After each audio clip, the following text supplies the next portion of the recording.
Hello, collective listeners. On today's episode, we have James Marchak. We'll get into that pronunciation a little bit in the episode, but he's currently a GA with us at App State. Uh, I really appreciate my conversation with Patrick Brooks a couple weeks ago, the GA at West Georgia, and I really think it's important to hear the voices of young strength coaches too. And I thought it was really interesting to hear how he got into strength and conditioning versus the stories I typically hear from other strength coaches.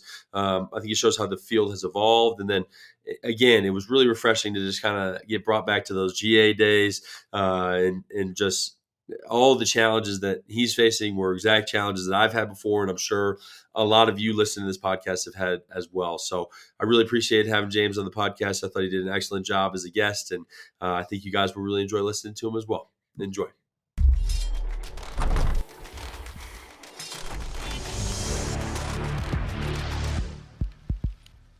What's going on, collective listeners? On today's episode, we have a coworker of mine. He's actually one of the GAs within our strength and conditioning department. And I just learned how to pronounce his name for the first time, might I add. Okay, he hasn't corrected me on this yet, but James Marchak. James, welcome to the podcast. Thank you for having me, Connor. I'm excited. Absolutely, man. James has been crushing it with us so far. I mean, he'll obviously get into his sports here a little bit, but I wanted to bring James on again. I really enjoyed my episode with Patrick, who was one of my former interns, now GA at West Georgia, and I always think it's good to get a perspective from the younger strength coaches as well too. So, thank you again for coming on. And why don't you give us a little bit of your background, what got you into strength and conditioning, and then what you've been up to here at App State? Yeah, of course, man. So I am 22 years old, like Connor said, GA with strength and conditioning. My teams are cheerleading, golf, and then I also assist with baseball with two other of my GAs. Um, so that's what I've been doing at App State so far. What kind of got me into strength and conditioning? So my athletic background is in kickboxing, Muay Thai, so a lot of competitive fighting.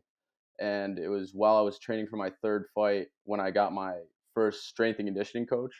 And Kyle Francis is his name, out of Apex.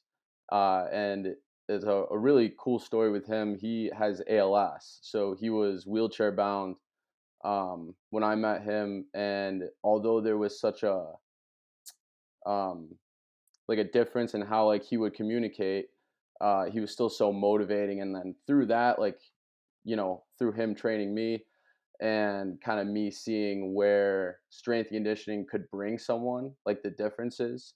Like in my second and third fight, I kind of just fell in love with the weight room aspect of training, and that's kind of when I got into it. Although I do have a criminal justice degree, I have a bachelor's in criminal justice. Funny enough.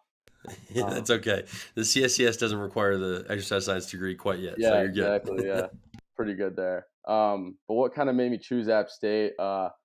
From Syracuse, New York, so it is a little bit of a drive, but my parents are moving down here soon, and we've kind of decided that for a while, and I was like, all right, let's look at grad school in North Carolina. I knew I wanted to go to grad school, and App State was kind of the first one that popped up, and I was looking around, and one of the better exercise science programs in the country, and just like a really good reputation for strength and conditioning. They actually have the concentration in strength and conditioning, which is rare for an exercise science program. So just did there, and then emailed a bunch of people, got to talking, and then I visited this past February, I think it was, and just kind of fell in love with how it looked like the program was going to run, and where they said they could take me, and that's what got me here.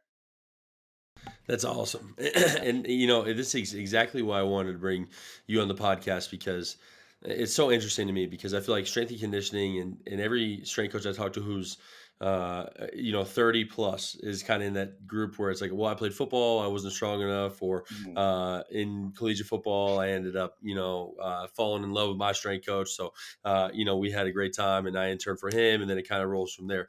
You're the first person I've heard so far use mixed martial arts as kind of the starting point for strength and conditioning. What was like the main thing you noticed when you did start your strength and conditioning program that kind of got you interested in the field? Well, one thing we hammered, I think, first off was conditioning. The conditioning aspect for the sport is very cruel.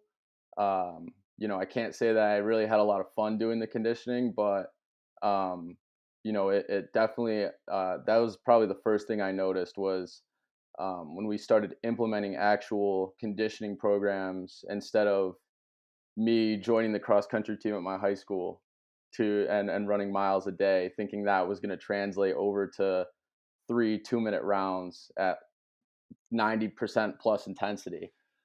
So, just actual implementing of a conditioning program and noticing the difference there. And then the second thing was just my strength and power just skyrocketed. I mean, that was the first time I really did any sort of athletic training in a sense. It was always just kind of bodybuilding type workouts before then, and actually getting a legit structured program, and seeing the differences in myself, and people telling me the differences they see in myself. That was kind of the first milestone there. And then from that point, once I learned a lot, I was able to teach it and educate others on that. And then I also fell in love with like the educational part as well.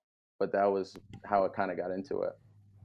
And see, that's just so awesome because, like my thing was, I saw Scott Cochran yelling in the Alabama weight room, basically Mhm. screaming. And I was like, that seems like a pretty fun job. And then my interest kind of developed from there. But I mean, I guess what I liked about it so much is that the field has developed to the standpoint where now people are in organized strength and conditioning programs. Because when I was lifting, I was fortunate myself to have somebody who was an exercise science major, graduated from SUNY Cortland, which is a good exercise science program in upstate New York. Obviously, you're Mhm. familiar with that too. Yep. And he would just kind of supervise the weight room, and then we'd ask him for tips.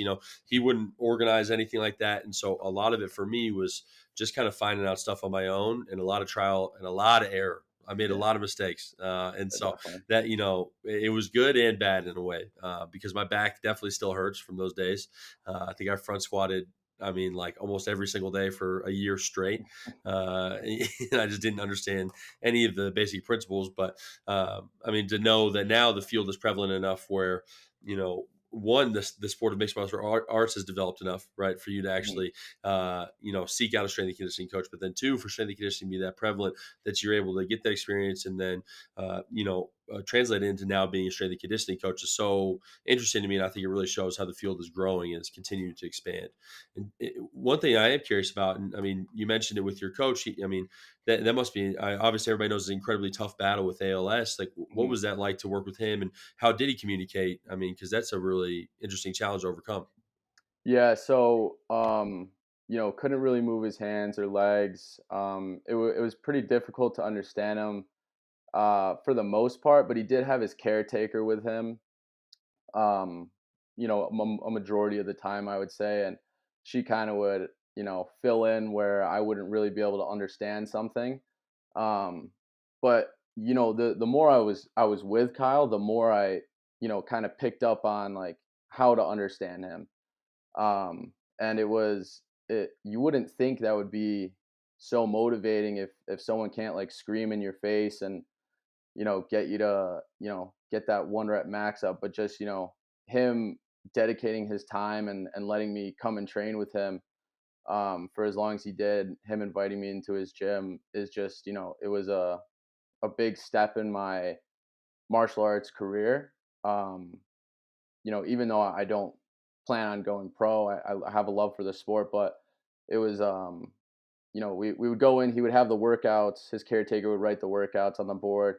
And it was cool too because he would bring his kids in. So I got really close with his kids over the time, and that was awesome. But he was just, I've never been so motivated and wanted to do well for somebody um, other than him at that point. He was my first like strength coach for fighting, so it was really you know I don't think I would have necessarily lost my last fight, but I definitely wouldn't have won in the fashion that I did if it wasn't for him. That just goes to show the coach athlete relationship, and it's amazing, and I'm sure he really appreciates that he inspired you to become a strength and conditioning coach Yeah. too. And I think it is a good perspective as well. Like right before this, I'm like, man, I can't believe I got to refill the fueling station at the end of the day. It just goes to Yeah. show you the problems that you think are big are really ultimately small. So, Hmm. well, we originally bonded over you being from Syracuse, that's where I was born and raised as well. I went to Christian Brothers Academy. You were CNS, right? DNS, yeah. Yeah, whatever. All right, but but it's actually where we held the state. It was sectionals and then state qualifiers for track and field. So my Yeah. track and field career ended at your high school. Cool. But So talk to me a little bit about Syracuse University, what your time was like there, and then what were kind of the biggest things you learned from your internship there at SU. Yeah, so it was actually kind of funny how I got the internship.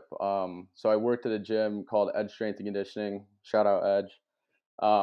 And I was working the front desk one day, and a lady walked in, and she was like, all I've seen her a couple times, all decked out in the Syracuse stuff, and I'm like, she definitely works at Syracuse, like she has to.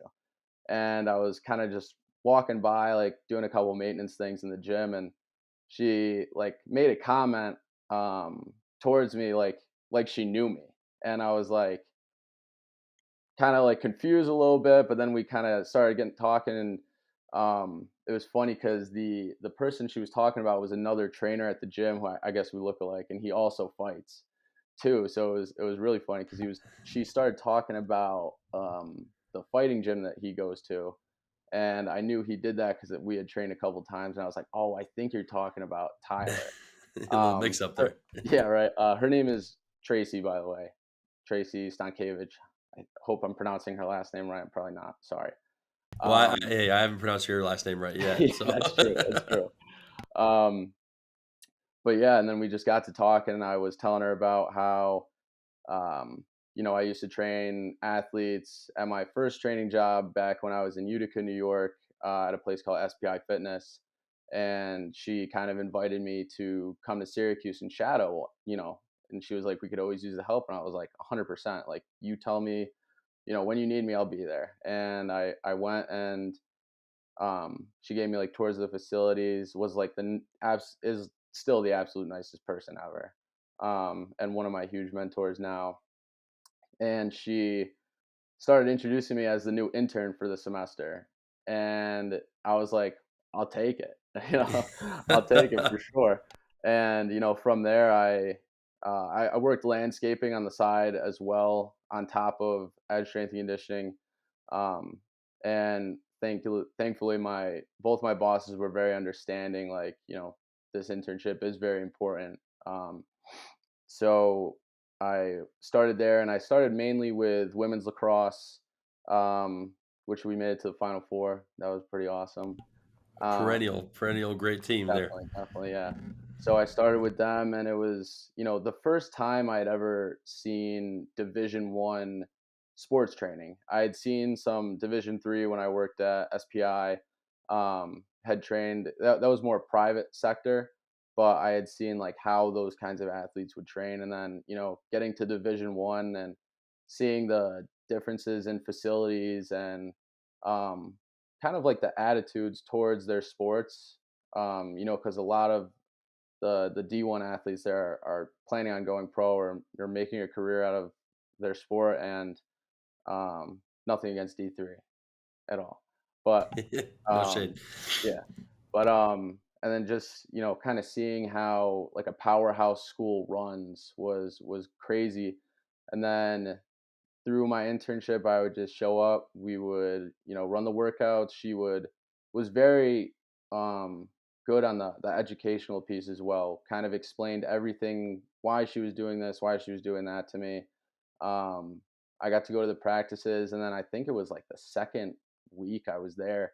She was like, "Hey, I'm not going to be here this day. Can you run the warm up for women's lacrosse practice?" And I was like, sure. And it's like this whole long like routine that they have. And I was like, yeah, I can do it. And then I wrote down the whole thing, memorized it, and did it. And it was like the most exhilarating thing of my life. Um, and then just working with those athletes and building the bonds with them was insane. I also worked closely with men's soccer as well, with Corey Parker, who's the head Olympic coach there, and getting to know him a lot as well was really cool. Um, and then I think it was about halfway through the semester, maybe a little bit before, Tracy texted me and she was like, "Hey, do you want to travel with the team?" And I was like, "Hell yeah, I do." That's And she awesome. was like, "All right, awesome. You pick the games you want to go to.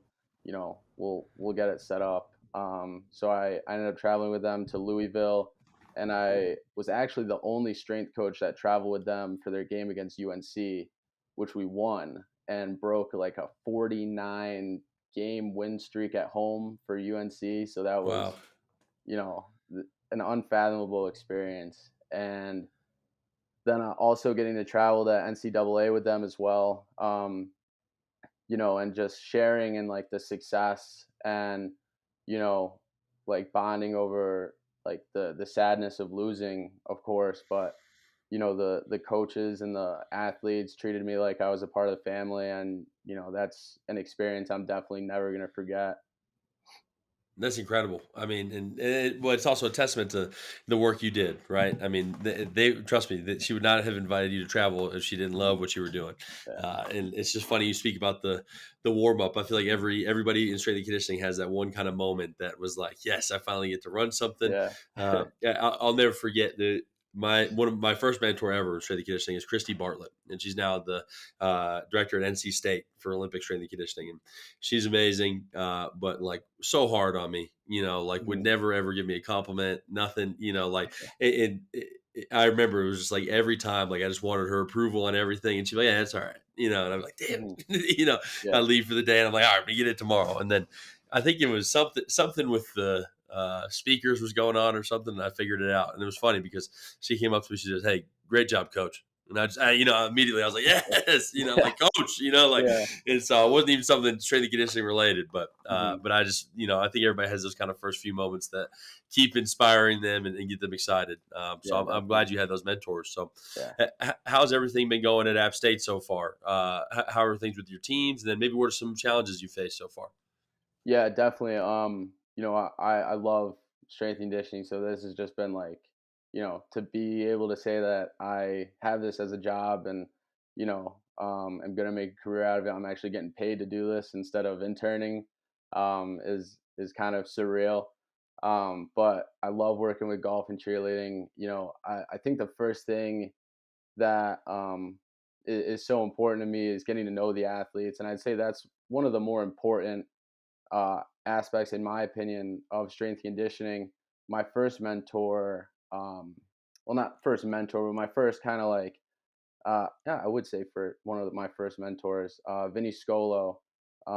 He's out of Scolo Performance. He was in Syracuse. I'm pretty sure he's down in Florida now. But he ran private sector, and he has given me so much, leading me to the path I'm on right now. And he's just given me the most amazing advice. One piece of advice he gave me was a quote, and it says, "Nobody cares about what you know until they know you care." So, if you just go into a weight room and you start shouting out orders, everybody's gonna be like, "Who the hell is this guy telling me what to do?" He doesn't know anything about me. So that's the first thing, I take pride in, is I get to know my athletes on a personable basis, and so they know that I care about them. Because I can tell you, I care, I care, I care, but if I'm not doing the things to show that I care, instead of just saying it, nobody's gonna believe me. Um, so getting to know my athletes has been awesome. Um, I would say like maybe a challenge is kind of adjusting to coaches' demands and what do the coaches want out of your programs, because you spend all this time doing your program and you're like, this is going to be awesome, spend hours writing it, and then they're like, oh, we're gonna, I want to change this, and let's not do this, and I'm like, okay, I can do that. So just You're kind not of alone. yeah, so kind of just realizing like the coach is always going to win, stuff like that has been a challenge, but through your advice and advice from my mentors over at Syracuse, Tracy and Corey, and even just family members giving me advice on how to work through these relationships has been a world of a help. And I've definitely adjusted since then, and I haven't really had any big problems. So I'm not complaining, but it's definitely the realization that if the coach wants to do something, as long as it doesn't go against like your moral value, then kind of have to do it.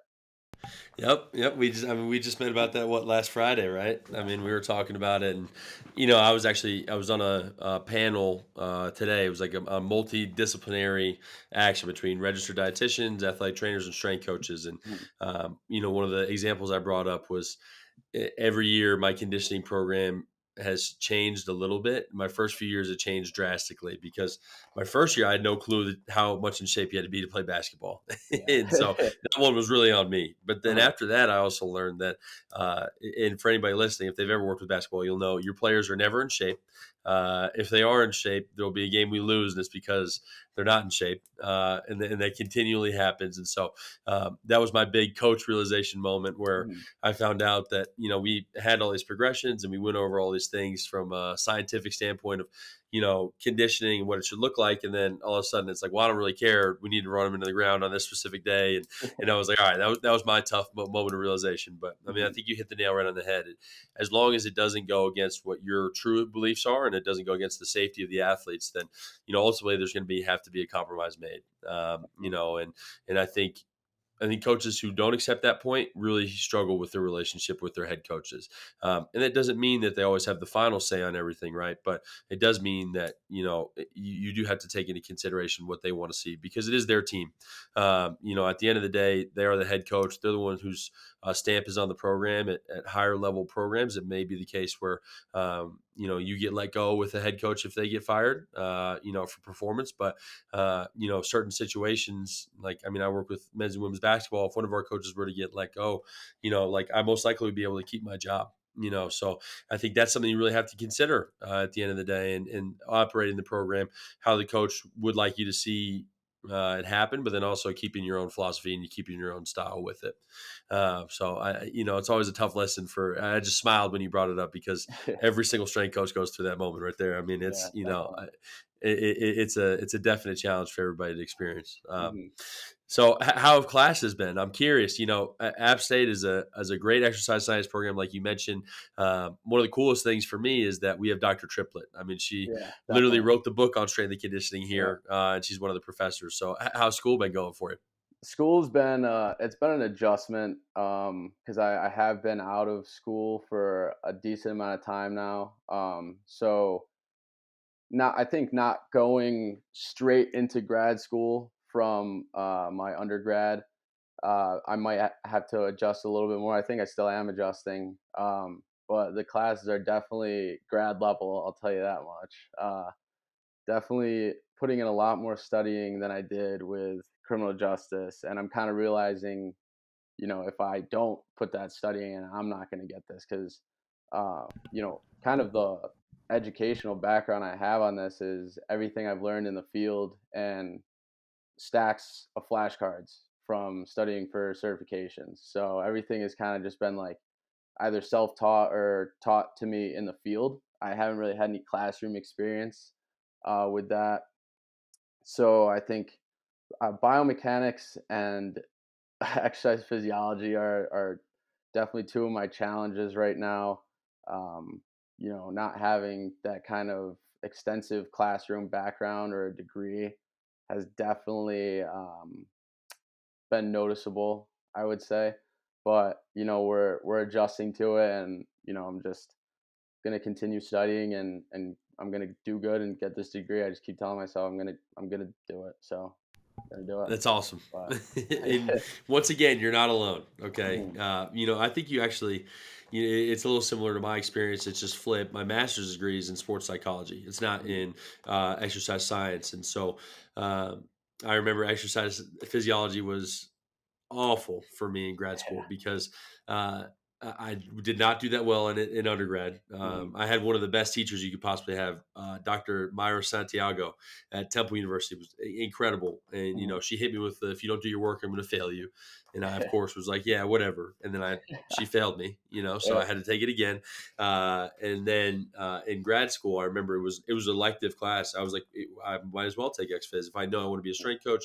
It'd be beneficial, and then I get sports psych side on top of that too. And Mhm. it was like, if you've ever seen Billy Madison, like when, like he grabs the kid and he's like, don't ever go to high school, like it was like literally somebody was like, don't ever take X Phys here. And I Yeah. was like, it'll be fine, And then I remember the first test, we had to know every single enzyme and everything in the Krebs cycle. Yeah. And I was like, all right, I'm going to get blasted. And I definitely failed it. And so Yeah. I kind of had to repeat that process once again. But Mhm. X Phys is always a struggle. Biomechanics is brutal too.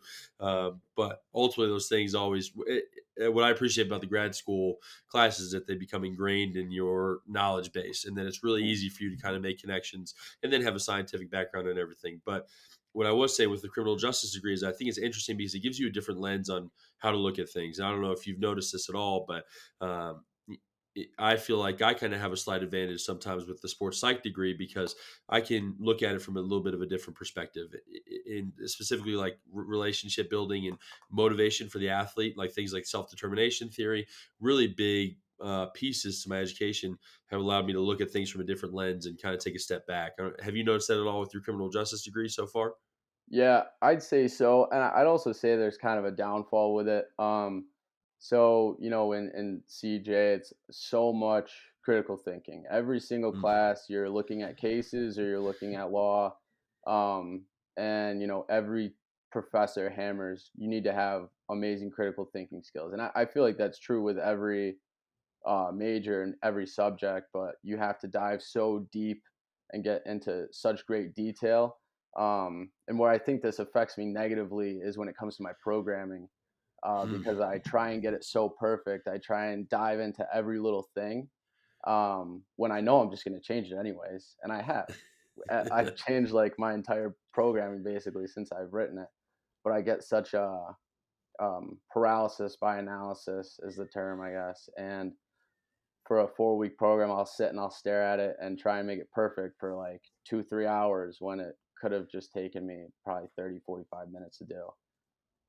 That's really interesting. I mean, but it makes sense. Hmm. It's and this was the same to our conversation I had with Patrick Brooks, who's the GA West Georgia. Now, I feel like programming was one of the things that I really, really worried about when I first started out as a strength coach, and now it's probably like one of the last things I worry about Hmm. because exactly what you just said, I am going to change it anyway. Hmm. I'm writing a annual plan right now for basketball, just writing it out. And I have a USB, and I'm like, man, this is all my workouts for the past 5 years. Like this is the Hmm. ticket right here. And I look at it, and I look at something from even like 2 years ago, and I'm like, what the hell was I thinking? Like, I don't like this at all. It's completely different to what I want to do now. And so I think I've appreciated it because it's kind of giving me a perspective of like, I am going to change it no matter what. So, ultimately don't sweat it that much because as long as you can get the athletes to buy in and what you mentioned earlier, as long as you can get them to care, that's what's ultimately going to make a good program for you. Yeah, I Yeah. completely agree. That's awesome, and trust me, again, that's another thing that all GAs kind of struggle with at the start. So, how's your relationship been with the other GAs? How's that process kind of developed for you? I guess how's everything going? Yeah, I mean, the other GAs and I have gotten really close. I live with one of them, Nico. So, we got to get to know each other a little bit over the summer, and had a decent amount of talks before we kind of moved. And it was funny because he was an intern with Northwestern women lacrosse, which is a rival of Syracuse. We did beat Big time them. rival. That's We did beat interesting. them our first game though. Where they are right now. But I thought that was really funny because I sent an email out asking for a roommate. He replied within like 5 minutes, and I was like, Northwestern, that's crazy. Um, but yeah, I mean, I what I love about our relationship is we all come to each other. If we have any problems, we'll just me, him, Nick, Aaron, or whoever, we'll just be sitting in our office and Nick will be like, "Hey, do you like this set and rep scheme for this?" And I'll, ask him about a workout that I want to change. And we constantly come to each other for advice. Is we know and trust in the education and our knowledge of everything. And I think that's brought us even closer too. And then just the constant banter, through and throughout the weight room has been hilarious. And I definitely look at them as pretty close friends. I mean, those are the times you have to cherish the most, like Yeah. 100%. And I'll never forget too. We were one day I was in the car with Darby Rich, who's the strength coach for Memphis men's basketball now, and his assistant strength coach was exactly my age. I mean, we're great friends. He was on the podcast, Damien, a couple episodes back, and I remember we were just messing with each other about like he was. I was like, I can definitely run a mile faster than you, and it was just us going back and forth the entire time. And I remember something that he said that stuck out to me. He was like, "Man, like I miss that. Like I love like when young guys like are talking rec to each other and kind of just going through that process." And I mean, it's so interesting because as you specialize more, and I mean, especially like with basketball, and I mean, I can't really speak to other sports, but it does become a little lonely because you become you only really need one strength coach for 15 guys. And with that being the case, like, you may have an intern or so, hopefully you can end up getting a GA, but in that process, you kind of become a one man show a lot of the times. And it's fun to call the other GAs that I came up with and really kind of reconnect with them. But nothing really beats those times where it's that one office that everybody sits in, Yeah. and you guys are just talking wreck to each other the entire time. I mean, that stuff is so much fun. I just hope you cherish those moments and hold on to them. Yeah, yeah, it's so funny too because Nico's from Germany, and his sense of humor kind of meshes in with ours very well, and it's just oh my god, the back and forth between us has just been hilarious, and that's definitely I'm never gonna forget these guys. I'm sure we're gonna be close friends for the rest of our lives. Even my other roommate Jay Z, who interns with cheer and throwing, she's always in the office, and her as a roommate as well. We've gotten pretty close. The three of us, me, her, and Nico, and just the fact that she kind of joined right into our little group has been pretty cool too. So definitely gonna stick with them for a while. That's awesome. And you know what? You probably end up being the best man in each other's wedding, all that type of Yeah, stuff. I mean, that's already happened for me with Johnny Fabrizius. And so, I mean, that's just such a fun process, and I'm glad you're enjoying it. And the one really nice part about it too is, like obviously I'm the GA coordinator as well too, and you deal with your head coaches sometimes, and like anytime somebody can kind of get on you, it's really nice to have some other people you can be like, man, like what he's tripping today, like yeah, and just kind of like relieve the pressure a little bit. That's yeah, always a fun process too. definitely. And so, okay, well, you've we're in our first semester.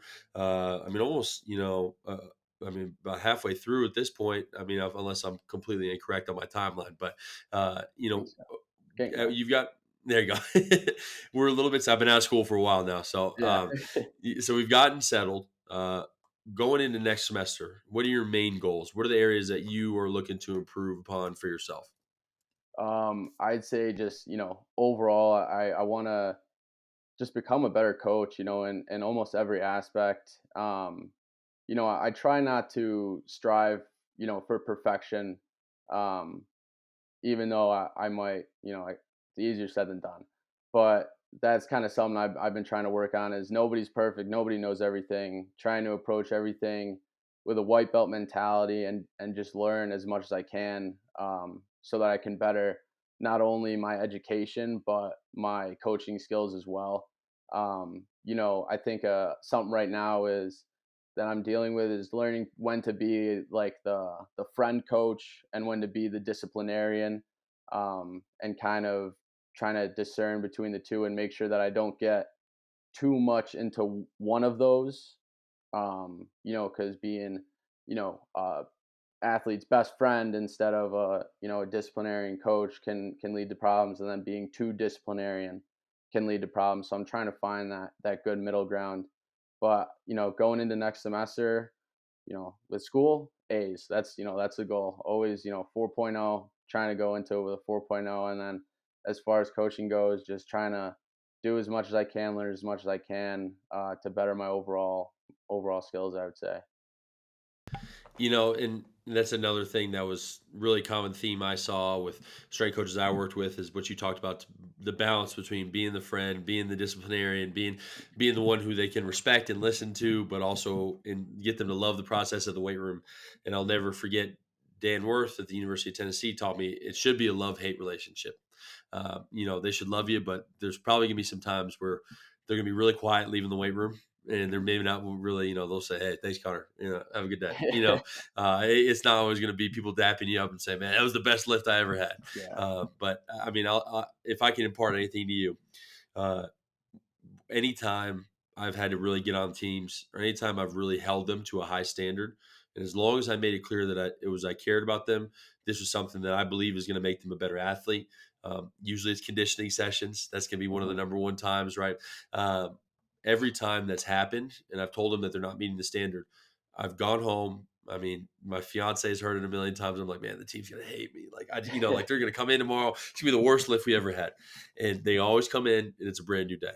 I mean, and the thing that the athletes really understand, what they really respect about coaches who are able to hold them to a high standard, is that you care about them, right? And you're not going to let the little things slide because you want to see them be successful, and those things matter. So don't stress too much about being on the either side and worried about that. But that's a normal process. It's normally what strength coaches go through. So well, I mean, James, I really appreciate you coming on the podcast, and now it's fantastic for me.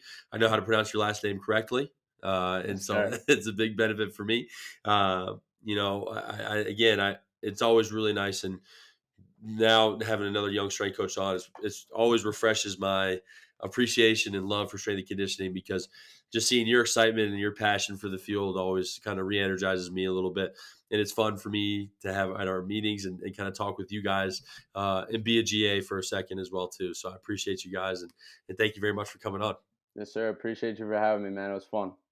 Absolutely. All right, James, we'll see you. All right. Have a good one.